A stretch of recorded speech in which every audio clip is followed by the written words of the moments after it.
एक बार फिर से स्वागत करती हूँ आपके अपने YouTube चैनल रोजगार विशालिनी में। आज मैं आप लोगों के लिए लेके आई हूँ क्लास सेकंड की एक पोयम जिसका नाम है टेसू राजा बीच बाजार। ये पोयम है, क्लास सेकंड की पोयम है। हम लोग बच्चों से कैसे इसको निकलवाएंगे बात करेंगे। चलिए हम लोग स्टार्ट करते हैं।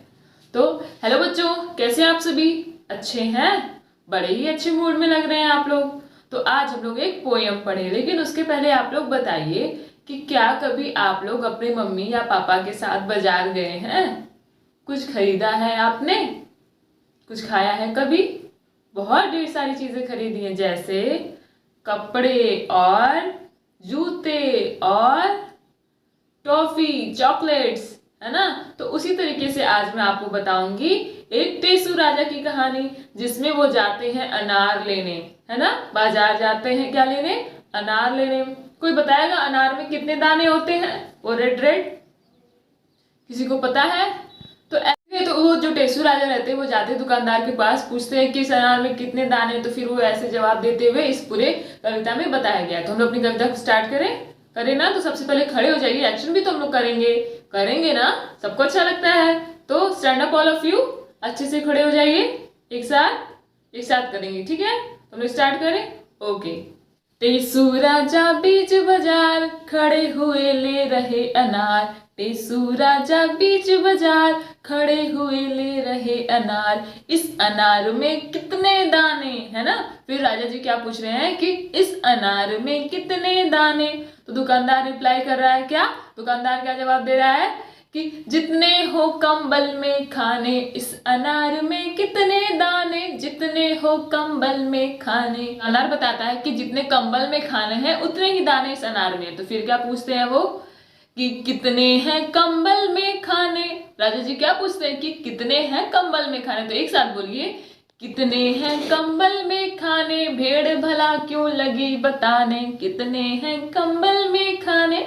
फिर कौन बता रहा है? भेड़, है ना। कि भेड़ भला क्यों लगी बताने। किसी को पता है भेड़ क्यों बता रही है? क्योंकि कंबल किससे बनता है? भेड़ की बालों से ही तो बनता है ना। तो बेचारी भेड़ ही बताने चली आई कि बताऊं राजा जी उस कंबल में कितने खाने हैं, ठीक है।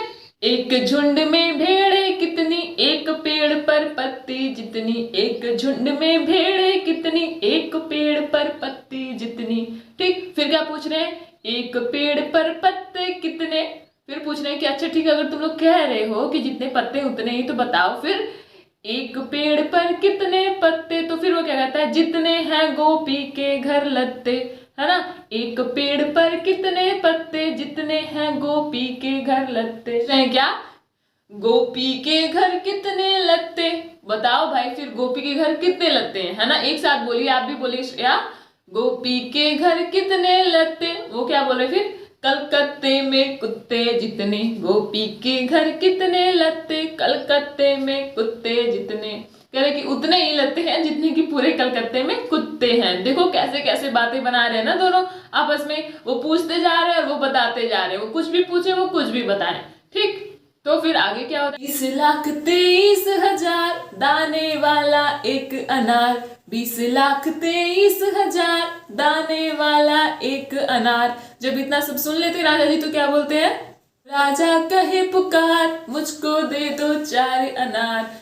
टेसू राजा कहे पुकार, मुझको दे दो 4 अनार। ठीक है। तो इस तरीके से ये टेसू राजा की कहानी है, कविता है ना। इसमें क्या कहानी के तरीके से उसमें वो पूछे जा रहे हैं, वो बताया जा रहा है। और कैसे देखिए, पहले पूछे कि बताओ कि इसमें कितने दाने हैं। तो अब दुकानदार कोई बता पाएगा क्या? कोई गिना है क्या उसमें कितने दाने हैं? तो बोलता है कि आप समझ लीजिए कि कंबल में जितने खाने होते हैं ना छोटे छोटे, उतने ही दाने हैं। तो फिर क्या पूछ रहे हैं कि अच्छा बताओ फिर कंबल में कितने खाने हैं। तो भेड़ बेचारी वही रहती, वो बोलती है कि जितने मेरे पास बाल है उतने इसमें खाने हैं। ठीक, मतलब इसलिए वो बता रही है, वहां पे ये नहीं कह रही है। ठीक। फिर बोला कि एक झुंड में अच्छा बताओ कितनी भेड़ें होती हैं। तो फिर कह रहा है कि एक पेड़ पे जितने पत्ते होते हैं उतनी ही भेड़ें होती हैं। फिर बोल रहा है कि अच्छा बताओ कितने पत्ते होते हैं। तो बोल रहा है कि जो गोपी है, धोबी, उसके घर जितने भी लगते हैं उतने ढेर सारे पत्ते हैं। फिर बोला बताओ कि कितने लगते हैं। तो वो बोल रहा है कि जितने कुत्ते हैं कलकत्ते में उतने ही लगते हैं। तो फिर पूछ रहे हैं कि अच्छा कितने हैं। तो वो कह रहा है कि 20,23,000। 20,23,000 कुत्ते हैं और 20,23,000 इस अनार में दाने भी हैं। तो इतना सुन के फिर टेसू राजा बोलते कि अच्छा ठीक है, ले आओ, मुझे 4 दे दो। ठीक। तो सबको ये कविता अच्छी लगी ना बच्चों? अच्छी लगी? सबको मजा आया ना टेसू राजा की कहानी सुन के, है ना? कैसे बातें बना बना के बोल रहे हैं, तो आप लोग इसको लर्न कर लेंगे, ओके? और कल हमको सुनाएंगे, ठीक है? तो इस तरीके से आप बच्चों को ये कविता बता सकते हैं, अच्छे से एक्सप्लेन कर सकते हैं, और भी अच्छी तरीके से एक्शन के साथ रिलेट करना चाहें तो कर सकते हैं। अगर ये पसंद आया, अच्छा लगा तो like and subscribe. Thank you.